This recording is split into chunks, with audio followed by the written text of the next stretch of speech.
Well, good evening, everyone. See some of our panelists are on. Thank you guys for joining us tonight. We'll just give it a couple more minutes. Right now, we don't have a lot of participants on, so we're only looking at about 10 attendees at this point in time.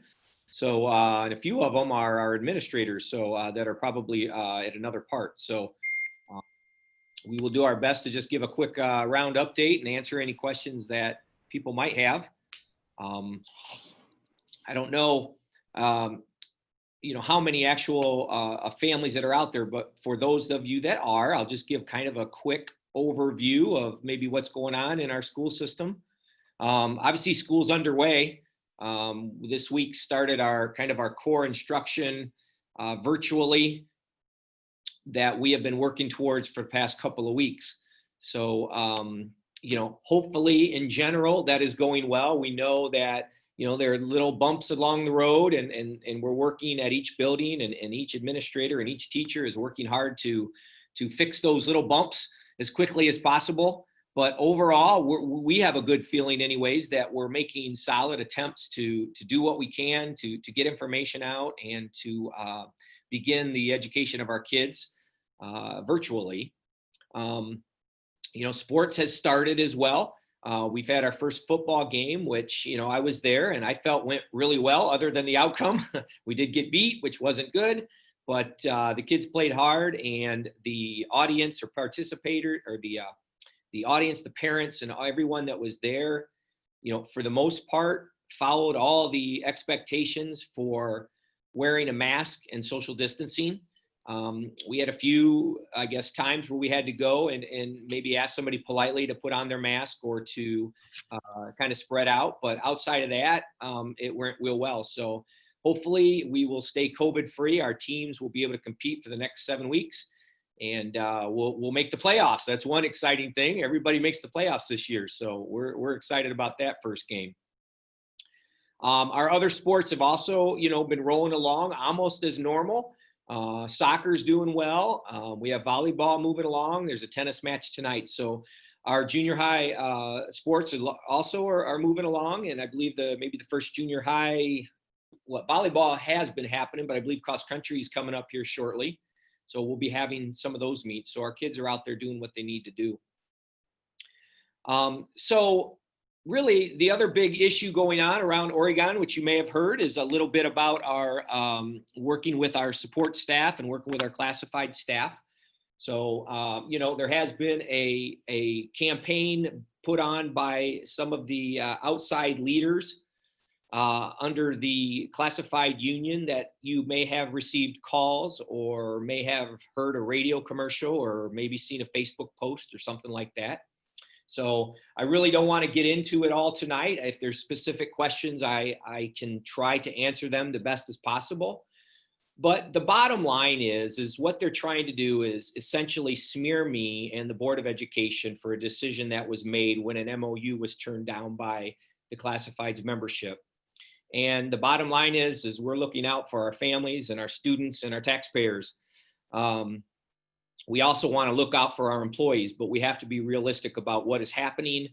And the board took a necessary step, and it has not fallen well with the membership, and especially outside leadership that have kind of come into our community and is trying to tear it apart, which is unfortunate. I've been a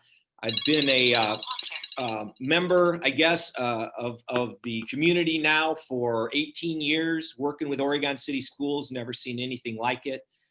And but we will heal from it. We will move ahead from it.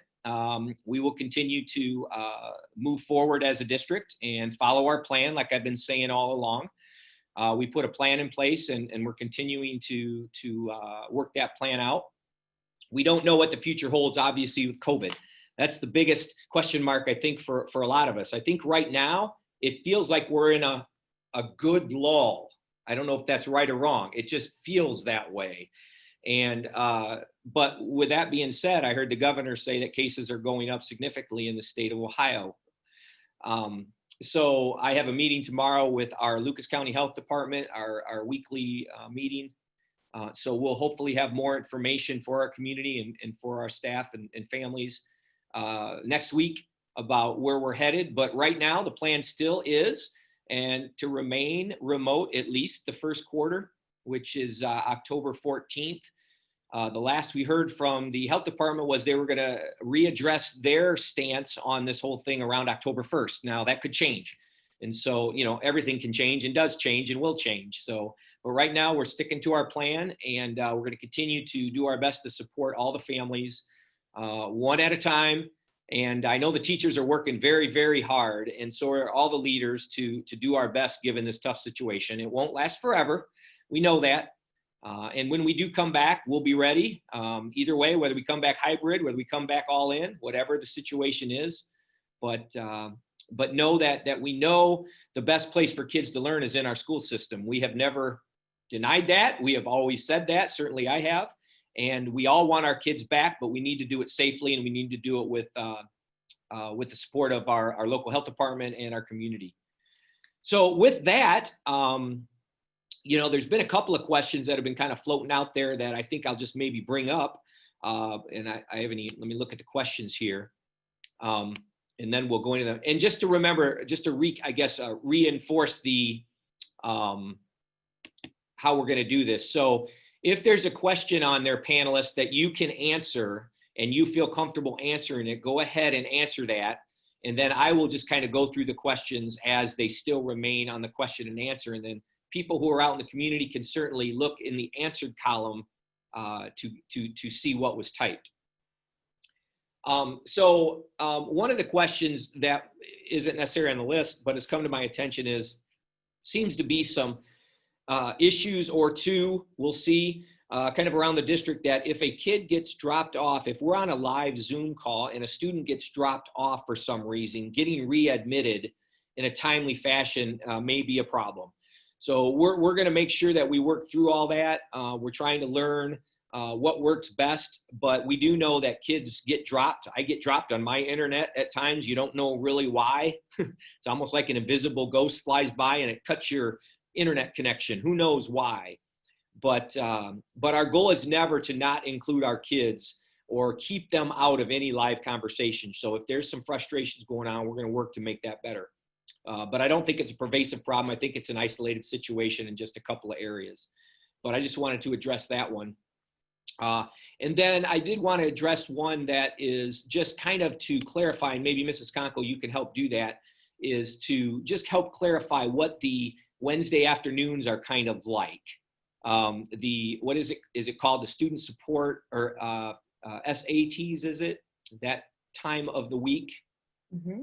You can just kind of. I'm sorry. No, I'm sorry. Just kind of go through what that expectations are for kids and for families on that. Well, on Wednesdays, I'm going to kind of start with the entire day. Okay. On Wednesdays, students should be interacting with their content via the communication either through Google Classroom or Schoology. So kids should be working on their subject area assignments throughout the day on Wednesday. There wouldn't be any live instruction during the morning time or up through lunchtime because we have professional development and some other activities that are going on in the district at that time. So teachers are engaging in those kinds of things, but the students should be working through whatever content in which the teacher has posted for them to complete. Now, in the afternoon, it's an opportunity for kids to get help if they need it. So if they're working through something during the day and they're struggling, they then could reach out for help in the afternoon so that they're prepared for the next day's lesson. And or the teacher could be reaching out to students during that time as well. If they notice that the student is struggling, they may schedule an individual time with the student to try to help get them back on track. So that was one of the questions there in the middle here, that can you please clear up some confusion? Are Wednesdays used as student assist days across the board for all the schools? Mm-hmm. And it's called something a little different in our elementary. We just look at it as small group time. So we're not coining it as student assistance time, but it's the same, it's the same idea that we have opportunities for kids to get help in the afternoon, especially if they were struggling with something that they were working on during the day, during the morning time. So that time is available across the board. It might just be called something different depending on the grade level in which the child is in. Good. All right, thank you. All right, well, let's just go down to the questions that are up on the board now. The first one is a little bit about Clay High School. I am disappointed in the schedule for Clay's remote learning.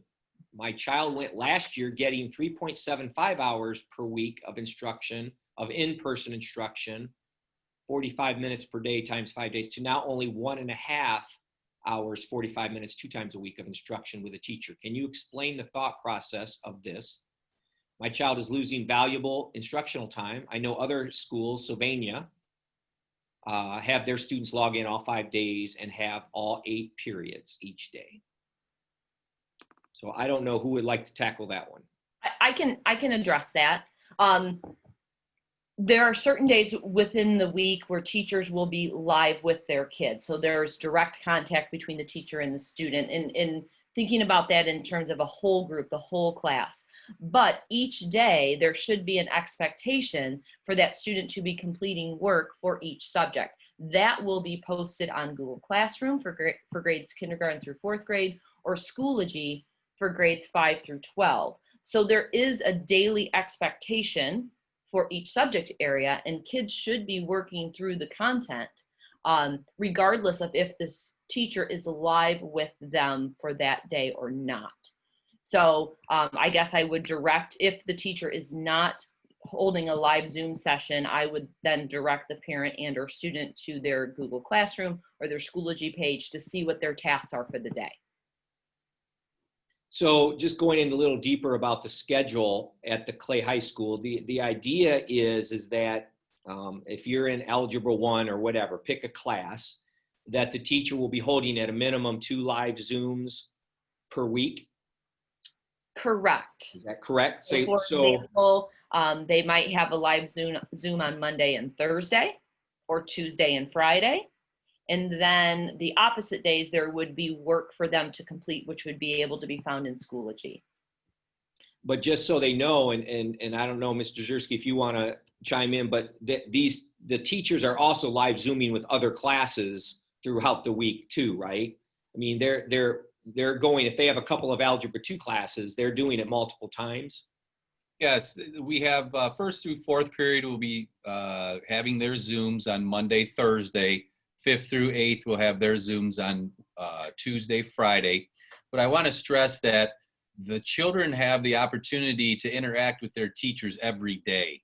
That was part of the building in of the SAT, the student assistant time, so that if they are on an own activity, their own activity at home, something that was assigned to them, their teacher would still be available for help that day if need be. So they may have their 2 live Zooms, but their teacher is available all 5, the 3 other days in which they do not have Zooms meetings with their teachers. So the teachers are accessible.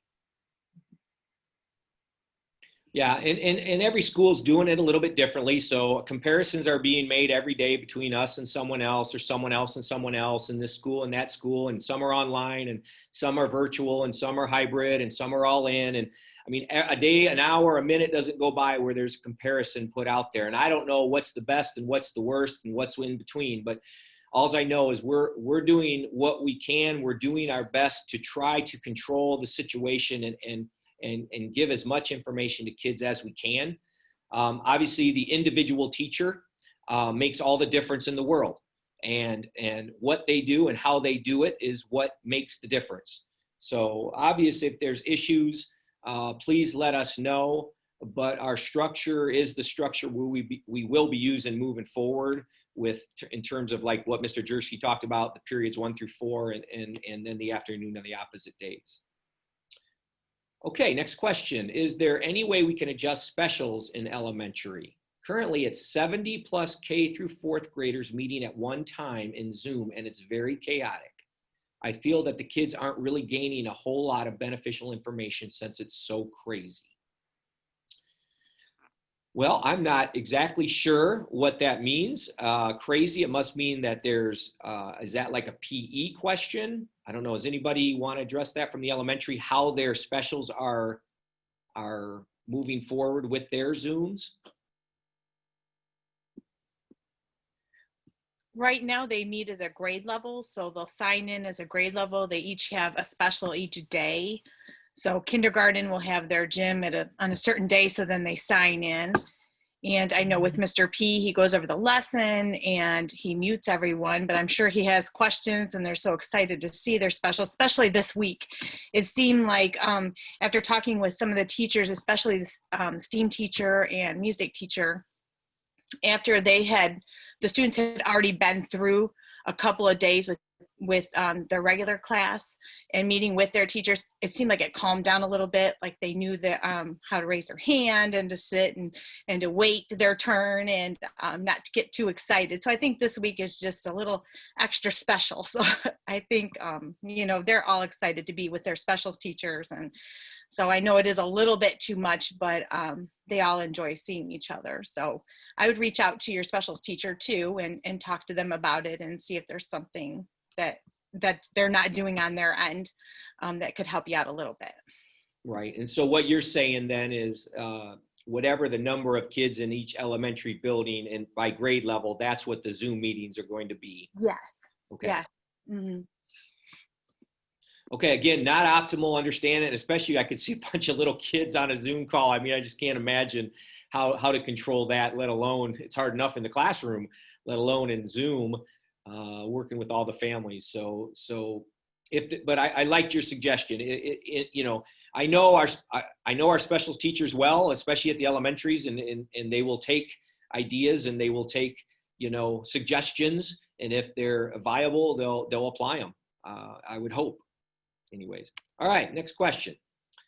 My children are using Nova or the OCS Digital Academy. Why can they not use RAS Kids, as I received an email saying that our kids were eligible to use this program? Also, all 4th grade students receive a recorder, but Nova students did not. We do not need one, but we have to record them playing it.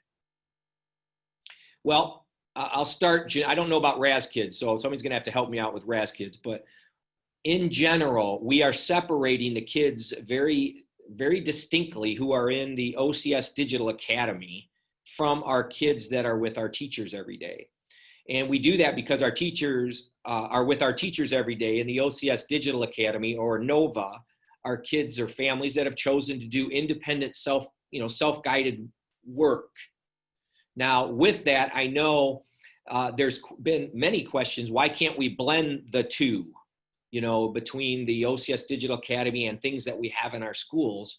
And we just felt initially that would be way too much to try to do, because there is no way we can accommodate all of the individual expectations that families would have to blend online learning with what our teachers are doing.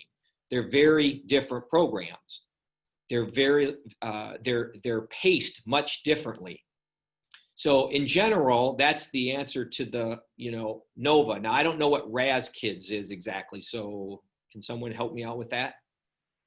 It's a program primarily used in our primary grade. So kindergarten, first grade especially. We have some second grade teachers who are using it, and it allows access to a variety of leveled books where kids can read it independently, they can have it read to them, and then it works similarly to our accelerated reader program, which we did continue this school year. But it just allows kids to have text that's read to them, and they can then read it independently. Okay. So is that something that could be assigned to kids, or is that a teacher-driven thing or more of an independent-driven thing? It is driven by the homeroom teacher, okay. And we roster, or the way kids get access to those programs is through Clever, and maybe Mrs. Schiavone could maybe jump in and talk a little bit about Clever and how that works. Okay.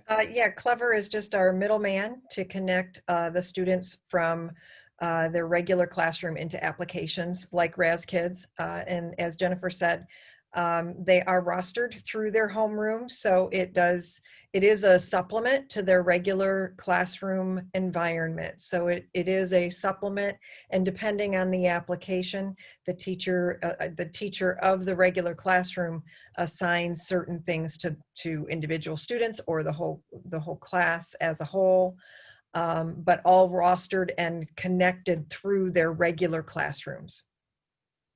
Okay. So I'll do a little bit more just to answer the question, and I did get a personal email from probably the same individual on this same subject. So I'll follow up with some folks here in the leadership team and get a little bit more information on what the barrier is for that particular program. But I have a sense of what it is. But okay, next question: when will we return to school? When will we return to school? Do you anticipate that it will be hybrid? Yeah, again, I addressed that a little bit earlier. I hope we return to school second quarter. Been saying that for a long time now. Second quarter begins around October 15th, or October 15th is the last day of the quarter, I believe, first quarter. So, probably the following week is what we would look at starting. The question about hybrid. Okay, so I think I said this maybe at the last one. Common sense says we're remote, and we should, if we make a choice to bring kids back, step into hybrid, and then at some point step into everyone, okay?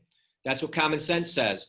That doesn't mean we're not going to be looking at what everyone would look like when and if we come in. The problem with today, September 2nd, is you think about 30 days ago, how different everything felt, at least in our world, education world. What we were about to do or not do was just in question beyond belief at that point, 30 days ago, beginning of August.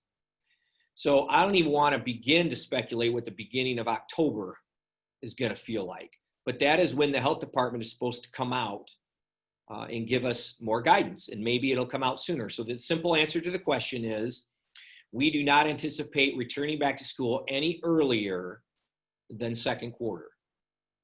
With that being said, conditions could all change, and the Board of Education and leadership may change their mind. But again, I just say that as a caveat because I have been criticized for having this hard line of October 15th.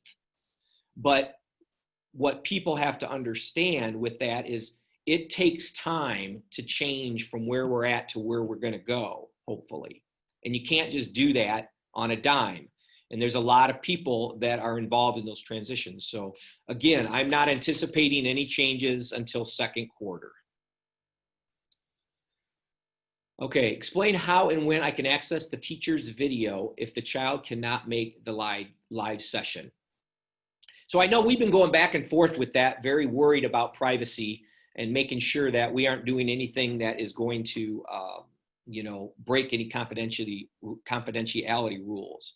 So I don't know, Dawn, you want to maybe touch on that a little bit? Absolutely. So when the teachers have their live sessions in Zoom, they record them. And then if they are going to choose to post the video with student faces and voices, they have to post it so that it is private and only accessible by the students in that class to keep that information safe. If they don't post any student voices or faces in that video, they can delete out those portions of the video and only post maybe their communication at the beginning and maybe something that they do at the end. And they can post those also. All of the posts are being asked to be posted to YouTube. But all of the videos are either private, meaning only accessible by the students that the teacher gives access to, so the students in that teacher's classroom, or unlisted, which means that people can't just Google and find the videos. They are only accessible if you have the link to the video. The question also asked when. The when depends on when the teacher is able to process that video. So when they are finished with the live session, it does take a little bit of time for Zoom to process it in the cloud. Then the teacher has to download it and then do any edits to it that they might want and upload it to their YouTube channel. So that's kind of the workflow. So the when, I would expect, at some point that evening or possibly the next morning. I'm not exactly sure on that timeline. So I hope that answers your question. And the links to the videos are to be posted in the student's Google Classroom or Schoology, because Thank you. as Dawn said, the way that we post the links allow it to not be able to be Googled, because again, we're trying to protect the student privacy. So the way that the students would get access to that would be through Google Classroom or Schoology, depending on their grade level. And I believe if you have your parent account set up in Schoology, you should be able to see all of those links. And I believe the elementary teachers also get the parents connected in Google Classroom as well. You have spent, this is an editorial comment, you have spent an inordinate amount of time figuring out sports, but it seems little time figuring out the younger kids and kids with special needs. I have no problem with sports, but I can almost guarantee there are more kids on IEPs than sports scholars. Yeah, I don't agree with that at all, but understand your point. So we have spent an inordinate amount of time on everything, and we continue to spend an inordinate amount of time on everything. So I feel bad that you feel that way, but hopefully your experience will get better. Okay, another comment, no question, but this week has gone really well for my 2 6th graders. They have had a couple of logistical questions. I encouraged them to email their teachers and ask, and they were addressed properly. My kids were just as excited to tell all about their first day of school as they had been other years. So that's great. You know, we love to hear those kind of things, and I think we have had a lot of excitement from kids, and this team has seen it firsthand with their teachers. So if you see what we see, it's not all negative. It's a lot of positives. There's certainly the bumps like we talked about, but there's a lot of positives going on too, and those aren't often heard. But we're proud of the effort that we're all making. So, okay, next question. How is OCS handling departments that are facing higher than normal stress at this time? In a district I work at, our department was given a bonus and have easy to access tools to handle stress and anxiety. Just wonder if OCS has stumbled across anything similar to their employees, especially since they cut several positions. I work for the technology department in a different school district.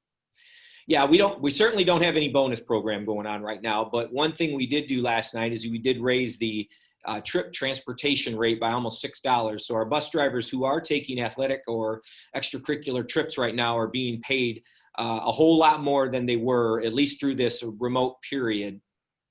So we did try to support that group. But in terms of the anxiety and stress, we have lots of programs our staff can handle. We have an employee assistance program that is free to all our employees. We have a group that works with our students. Amy Drescher and Associates is a partner of ours and her group. And I know we have staff members that have reached out and are also getting support from her organization. So if we know, we will help. I hope no one feels that they don't have someone here that can help with stress and anxiety. I will tell you, my stress and anxiety has been higher than it's probably ever been in the history of me working in schools. But you know what? I have a whole group of people that I can talk to that are on this screen and that are out and about in the community.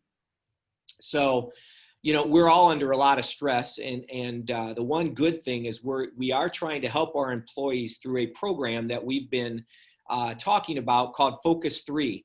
And for those of you that are in the district, you know what I'm talking about. And it's a way to train yourself as an individual, okay, to handle events that come your way in a very disciplined way, not an emotional, crazy way. Because all of us, when we have an event that happens to us or around us, we all want it to be resolved or have an outcome that is acceptable. But what we're learning is the only way to have an acceptable outcome is to be disciplined with your behavior. And if you look around the country right now, and locally, around the state and around the country, we're not all acting with discipline, and we're acting very much on emotion. And that needs to stop. It doesn't help anyone. No one asked for COVID. No one asked for the situation that we're in, certainly not us. I don't think anybody in any school system anywhere ever thought they would be dealing with the things that we're all dealing with right now. I mean, it never even probably crossed someone's mind that a pandemic would hit us to this effect. So anyways, to your point of, do we have supports for our staff? I believe we do. And we certainly, if someone reaches out, we're going to do everything in our power to support them. Okay, thank you for that little editorial there. If parents don't get their child online every day, are there any potential consequences? I think, you know, in terms of attendance, we're going to be very flexible with our attendance. We're working through the specifics on attendance right now. But I don't think it's so much about if you miss something online or not. It's more about, are you participating? Are you engaged? And are you doing the work? So I don't know if anybody wants to piggyback on that. Okay, so I mean, that's really been our philosophy. We understand that all our families have a challenge, and all our families have a different challenge in terms of how and when kids can access online. We even know some are still struggling to find internet, and we're doing what we can to make that better. But hang with us and talk with us and communicate with us. You know, don't sit and get frustrated and more frustrated. Reach out and ask the question or ask for the help. We're all here to help. Okay, looks like not a question, but a comment. No question, but I just want to express my appreciation to the Ike teachers. I am working remotely, and the teachers have really stressed that my son should go to them for any questions and have really made themselves available. Awesome. Great. Good to hear. Way to go, Ike. So OCS can receive the funding for all students in the Digital Academy, but when it comes to giving course materials that every other student receives in NOVA, students are out of the luck. Again, we can go back and forth about this funding, and I'll be happy to have another conversation with you about that. But understand that you as a parent are electing to go in the OCS Digital Academy. And we have to have some kind of line there between the two curriculums. So I told you I would I'll check out the RAS kids, and if there's something we can do, we'll make it happen. But you know, this isn't about funding. This isn't about the money. Our OCS Digital Academy is about offering our community an option. And I'm not sure what numbers we have in right now. I know most or many of the people that thought they were going to use that ended up not when we went remote, so they could be with their child's teacher. So anyways, I will follow up on that one. Okay, any other questions? Those are the last questions that I have in the Q&A. Okay, just a comment. It's great to hear that you have resources available to your staff for stress and anxiety. Were you able to give raises to some of your bus drivers? Any reason you couldn't do it for the rest of the tech staff? At this point in time, they are overly stressed. Wouldn't you want them to know that they are appreciated now more than ever? Yeah, certainly appreciate them as part of our team. We appreciate the tech people, but I will tell you what, I mean, we are all at that point. I can say that about every aspect of our district in terms of their workload. I mean, the tech is, we couldn't do it without you. We love you, Dawn. We love everybody there. We appreciate you. We've given them flexibility. We understand that. And again, but I appreciate all our divisions that are working very, very hard. And just so people know, you know, there's been some, you know, a lot of misinformation that is floating out there about, you know, what's happening with our employees. And it's very frustrating if people believe that we do not care, respect, or support our employees, which is the furthest from the truth possible.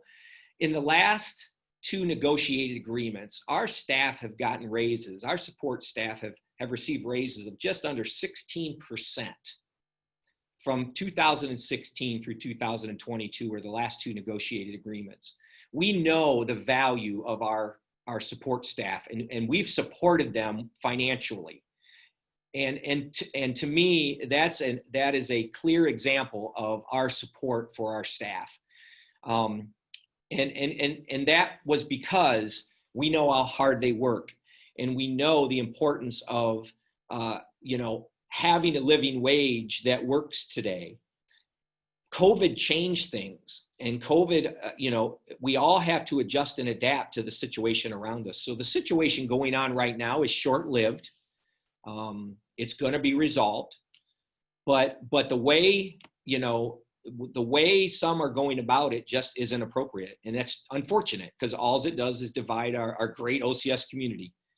But I can't control that, and I can only respond to that. So again, we do appreciate everybody.